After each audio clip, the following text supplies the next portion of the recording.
একটা জিনিস ভালো করে জেনে রাখুন, নতুন করে মুর্শিদাবাদে কোনো দাঙ্গা হোক এবং এনআইএর হাতে কেস তুলে দিয়ে আমাদের ছোট ছোট ভাই বোনেদের গ্রেপ্তার করা হোক, এটা আমি চাই না। আমি চাই মুর্শিদাবাদ জেলা গর্বের জেলা, শান্তির জেলা, মামাটি মানুষের জেলা। কোনো দাঙ্গার প্রশ্রয় কখনো দেবেন না। এনআইএ নিয়ে মমতা বন্দ্যোপাধ্যায় এনআইএ নিয়ে অদ্ভুত একটি কথা বলেছেন। মানে মমতা বন্দ্যোপাধ্যায় কি এনআইএ তদন্তে ভয় পান? মমতা বন্দ্যোপাধ্যায় কেন বারবার এনআইএ তদন্ত এড়িয়ে যেতে চান? মমতা বন্দ্যোপাধ্যায় বলছেন নতুন করে মুর্শিদাবাদে দাঙ্গা হোক আর এনআইএর হাতে কেস তুলে দিয়ে ছোট ছোট ভাই বোনেদের গ্রেপ্তার করুক, আমি চাই না। এনআইএ কিসের তদন্ত করে?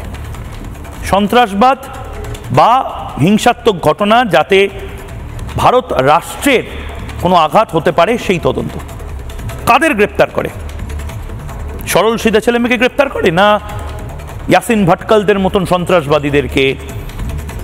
পেহেলগাম হামলায় যারা অভিযুক্ত ছিল, যারা মূল চক্রী ছিল তাদেরকে, দিল্লি ব্লাস্টের যারা মূল চক্রী তাদেরকে, খাগড়াগড়ের ব্লাস্টের মূল চক্রী তাদেরকে, ধুলিয়ানে মুর্শিদাবাদে স্লিপার সেলের কাজ করছে আল কায়দার হয়ে, লস্করে তৈবার হয়ে তাদেরকে।